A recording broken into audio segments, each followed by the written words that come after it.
Well,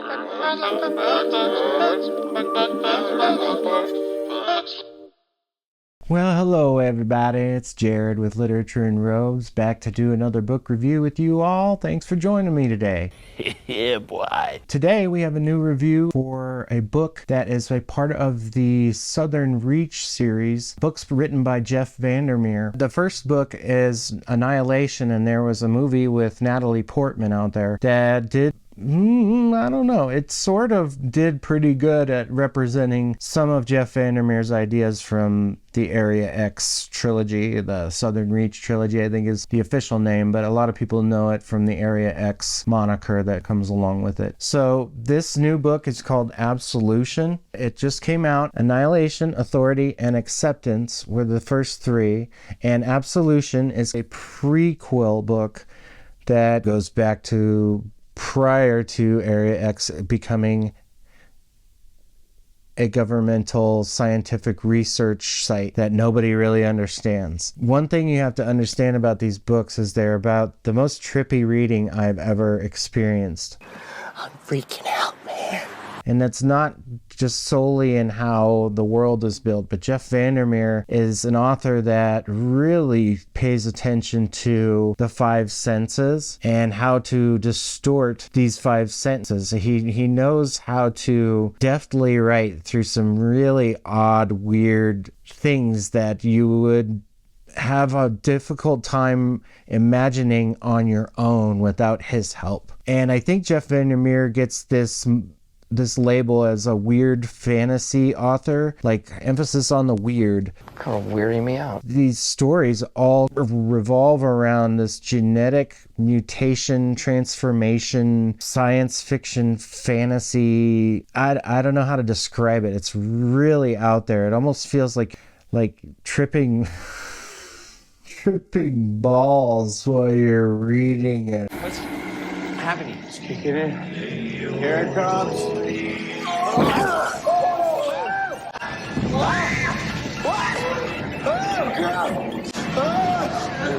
We gotta go. That it's hallucinogenic and it's just the way you read it, and which in some ways makes it really fascinating. I think that's the part that drew me back, is like, oh my gosh, what is going to happen next? I can't believe that this has all been put into words. I'm still not sure how I feel about it, which is usually to me a sign of a pretty good book, because it sits on your mind and just festers there for a bit. And that's definitely what Vandermeer's books do. I read the first trilogy, and this one, not only is his prose really good, he also messes with the point of view and how stories are told. In the first book, he uses a first person point of view. The second book, there's a second person point of view, as well as third person omniscient point of view. He goes back to the omniscient point of view for Absolution, but he tells the story through two different main characters, really. But it's not so much the character work that Jeff Vandermeer focuses on, it's really the world and the world building and what is going on within the minds of these main characters. It's a study in psychology with the weird and macabre. It's really unique writing compared to a lot of other stuff that's out there, and I think that's one reason to read Jeff Vandermeer. Ooh, that's a bingo. So in this book, the first part is a discovery, a history of the first original group that goes to Area X, in an area that is starting to turn up these really odd things. And it goes through the notes of this original group that goes to Area X and moves into this town that in later books is completely taken over, and this Area X has grown. It's kind of an eggshell that keeps getting an onion that grows bigger, what have you. It's not a tumor.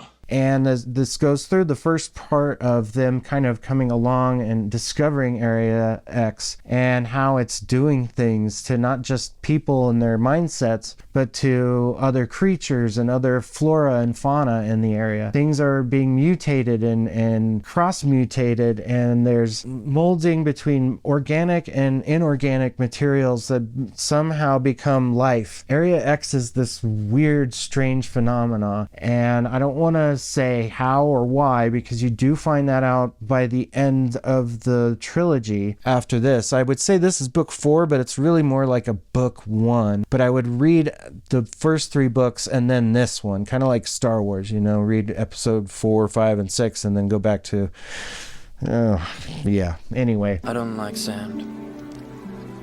It's coarse and rough and irritating, and it gets everywhere.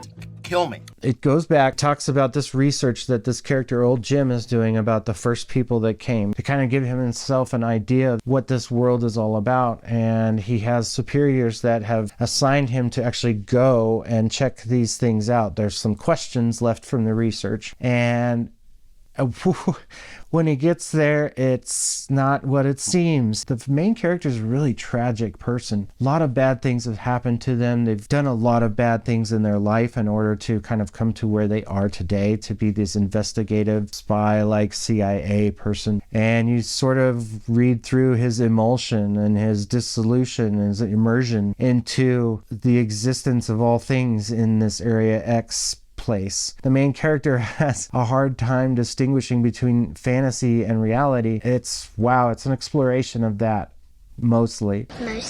And then the last chunk picks up with this Lowry, which is a researcher. I'm not sure if he's in the other 2. It's been a while since I've read the first 3 Area X books, but there's these name drops in there that sound familiar from the other books that have been people that came before the main story characters came in. And basically you just, again, you watch this decline, this mental health decline, and other people are reporting these things, and they're all reporting something different about the same event. Oh, wow. Oh, wow. It's really hard in some aspects to read, but I just wanted to keep coming back to it. Like, what is going to happen next? What in the world? I would want to leave this situation altogether and never come back to it. Never, ever in a million years come back to this place. I would want to be so far away and put out of my misery so much. Like, I wouldn't want to remember any of the things that are here. It's dark. It's unique. It is unique. Jeff Vandermeer very much gets into this strange biology, strange DNA kind of stuff. He's very psychedelic, very,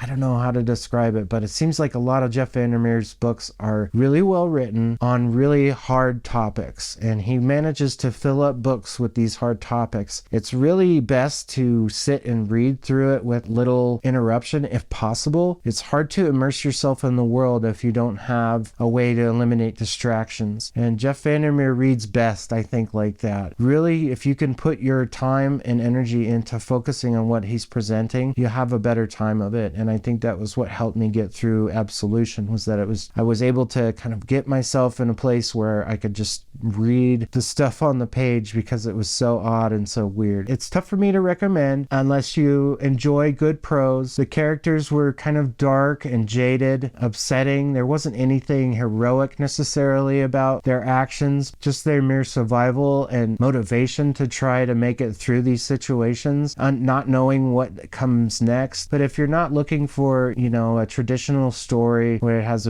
several main characters, really the protagonists were these people that almost seemed like they didn't want to be there. The antagonist was Area X itself. What separates Jeff Vandermeer and all these Area X Southern Reach novels is the struggle of the person, the main character that you're reading through, the struggles that they go through facing, the strange, the weird, the apathy of others, or the intense insanity of others. It's a really dark novel, and I encourage you, if you want something different, this is definitely the way to go to it. It's literary and it's unique, and I don't know how else to describe it to you. So Jeff Vandermeer, I would probably give it, on the weirdness scale, it was huge. It was up there with Samuel Akhtar in terms of nightmare, but on the readability scale, it was a little tough. Hard to find out what's the goal of this book in some ways, but it was still good. I still kept wanting to read it. I still sucked it right up, and it was just so fascinating. I don't know, maybe it was just from all the morbid curiosity, the morbid fascination with what the hell is going to happen.